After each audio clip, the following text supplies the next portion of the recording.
Lehenengo eta behin salatu nahi dugu oraingoan ere hezkuntza sailak guztiz gutxietsi gaituela. Gaur goizean komunikabideen bidez jakin izan dugu OPEa atzeratuko dela. Hau da, uda baino lehenago ezinezkoa izango dela OPEa aurrera egitea. Naiz eta sailburuak esan, gurekin batera adostuko dutela OPEaren nondik norakoa.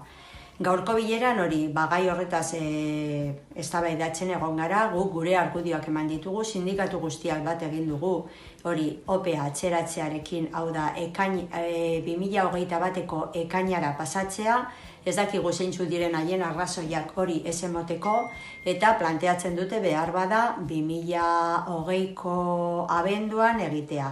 Guk horren kontran guztiz agertu gara, pentsatzen dugulako ez direla baldintzak ematen OPE bat kurtso erdian egitea, eta orduan, eta iruditzen zaigula errespetu falta modu batez esateko gure lankideekiko, ez da, gara erkidego bakarra oraindik data finkatu gabe dagoena, eta pentsatzen dugu ezjakintasun horretan irakasleak, hau da langileak ezin dutela era egoki batean OPE bat prestatu. Orduan behin eta berriro esan dugu erabakitzen badute abenduan egitea ez dela edo ez dutela izango desde luego sindikatuen babesa.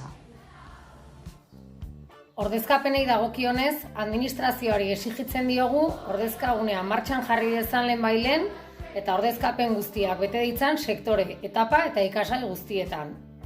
Urtez urte ordezkapenak egiten ari diren langileak, egoera zaurgarrienean daudenak lanposturik gabe geldituko dira.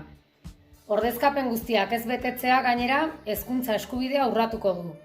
Beraz, enplegua mantentzeko konpromezua hartu dezan eskatzen diogu, baita udarako braketarako salbuespeneko baldintzak jar ditzan. Ikasturte amaierari dagokionez, guk argi dugu ikasturtea ezin dela momentu honetan eten. Orain inoiz baino gehiago behar gaituzte gure ikasleak. Eta gainera begibistakoa da, irakasleak egiten ari garen lana, ikasle eta familia askoren sostengu izaten ari dela momentu zail hauetan. Horregatik hain zuzen ere, pentsatzen dugu ikasturte honek tratamendu berezi bat beharko duela. Eta datorren urteari begira, salbuespeneko neurriak eta baliabide gehigarriak jarri beharko direla. Hezkuntza sailari eskatzen dioguna da hauen nondik norakoak gurekin adostu ditzan. Ez ditzala berriro ere alde bakarreko erabakiak hartu. Guk, gure aldetik, ahal dugun guztia egingo dugu gure gizartean dauden segregazio egoerak ez areagotzeko.